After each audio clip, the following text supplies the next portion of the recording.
Fête étudiante dans des soirées post-bac ou faits divers tels que cette quinquagénaire qui a été abusée pendant des années par son mari. Dans la presse, vous avez sûrement entendu parler ces dernières semaines de l'usage détourné par des agresseurs de substances comme le GHB ou de divers médicaments pour droguer des victimes.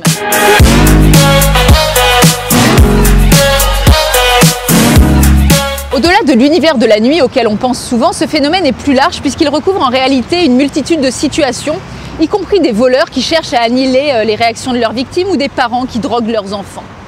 On retrouve finalement au-delà des situations ce même phénomène que l'on appelle la soumission chimique. Pour reprendre la définition de l'Agence nationale de sécurité du médicament et des produits de santé, il s'agit de l'administration à des fins criminelles ou délictuelles de substances psychoactives à l'insu de la victime ou sous la menace. Plus simplement, des agresseurs vont utiliser certaines substances pour altérer la conscience de leur victime et favoriser le délit ou le crime. Il faut tout de suite balayer une idée reçue. Le GHB, la fameuse drogue du violeur, est loin d'être la seule substance utilisée.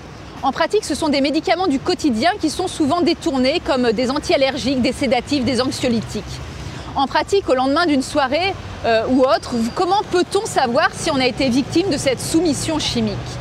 Si vous avez l'impression de souffrir de perte de mémoire, de troubles de la vigilance ou de la vue ou encore de lésions traumatiques, contactez le plus rapidement possible un laboratoire spécialisé pour effectuer des tests. Vous pouvez trouver les coordonnées de ces laboratoires auprès du Centre d'évaluation et d'information sur les pharmacodépendances, le CEIP de votre région, ou sur le site de la NSM.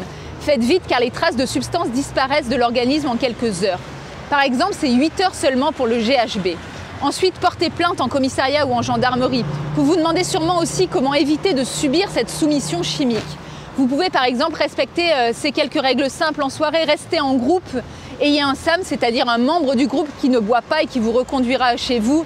Ne quittez pas votre verre des yeux, ne le confiez pas à quelqu'un, n'acceptez pas un verre de la part d'un inconnu et surtout, osez en parler d'une expérience, d'une mauvaise expérience pour aussi libérer l'écoute.